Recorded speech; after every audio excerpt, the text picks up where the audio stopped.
Assalamu alaikum. I'm Dr. Tahir. So today I'm going to briefly discuss about emails. So when you are writing emails to program coordinators in emergency medicine, so obviously I'm talking specifically about emergency medicine residency. So in my opinion and experience, you have to write at least 3 to 4 times emails. So you start when you have taken the ERAS token, and then you have figured it out that what program you're going to apply. So I would say that in August you should be doing first email, and you should be like writing about your interest. Then once you submitted your application, then immediately after that you should submit another email, and then one should go in holidays, and then one should go immediately like before the season is ending to show your interest again. Obviously when you're writing so many times, it is important that you shouldn't be looking like repetitive. So you should be like smart enough to know how to sell yourself or how to sell your profile.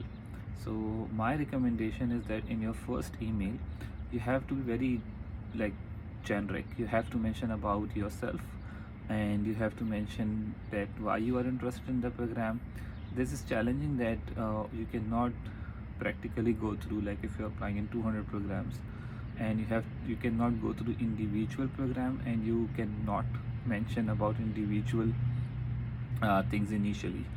So when I say generic, so generic means that, for example, an emergency medicine residency, or for the sake any residency program you are applying, you can mention about some basic things like you like the faculty, you like the place, you have gone through the programs, and it fits to you because like for example your family lives nearby, your friends live nearby, you like the faculty, you like the balance between supervision and the autonomy, you have gone through the curriculum, like these things. Then in second email, because after first email you will get some idea that which programs are applying to you. Again, one thing is important, that majority of the program will not reply you on the first email because still ERAS has not opened to them, so they cannot go through your CV and they cannot go through your profile. One more thing, that in first email when you are attaching your CV, make sure that you attach your CV, but in email try not to say everything. For example, like if you have researches, right, or if you have some administrative work, if you have like some experience of taking part in projects, they are very interested, or you are working somewhere and you are able to take good pictures, or like interesting cases in relevance to point of care ultrasound. So keep that for later on. Don't like include everything in the first email. And once you email second time, in that one try to hit on those programs specifically that you feel that they are that really good program for you. They are going to be maybe around, I would say, 50, or where the chances are high.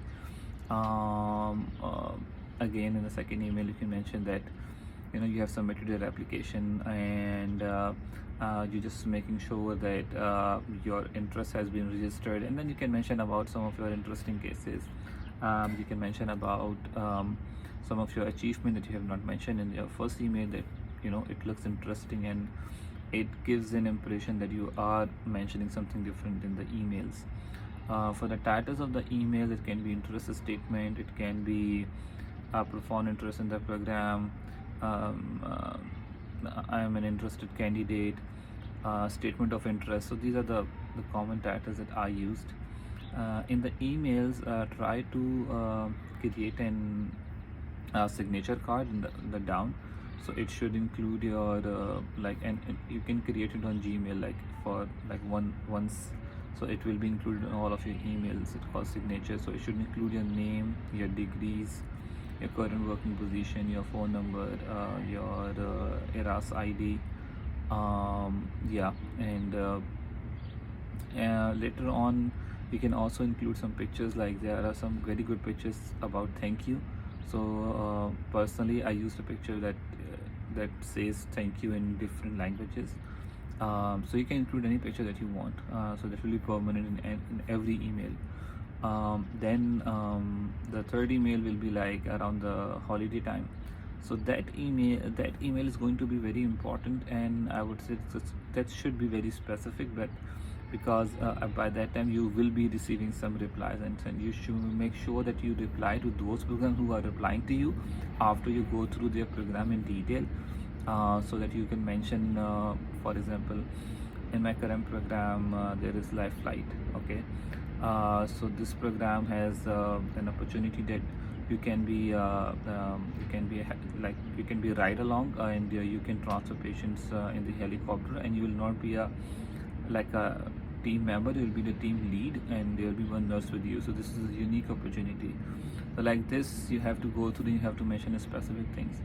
Then at the end, towards the end of the season, you mention, you will send another email that whatever developments you have, like for example some of your papers got published, and you will say that the season is ending, I'm looking towards getting an interview, because this program gives me the right amount of opportunity that I want. So that is how it works for me. And as I told in the previous email, in the previous video, that once you make an Excel sheet, mention dates on which you are, not dates like how many times you have sent the email, so that you can track record, and you know that how many times you already sent the email. So if you have any other questions regarding email, or how, like if you need any help in terms of content, just say in the comment, maybe I'll look over and I'll see. I would request that please subscribe to the channel, subscribe, so that you can get an updates, and yeah, and if you can let other people know, because this is something which is new, because emergency medicine residency for non-US IMGs is not very common. So we should all be helping each other. Thank you so much.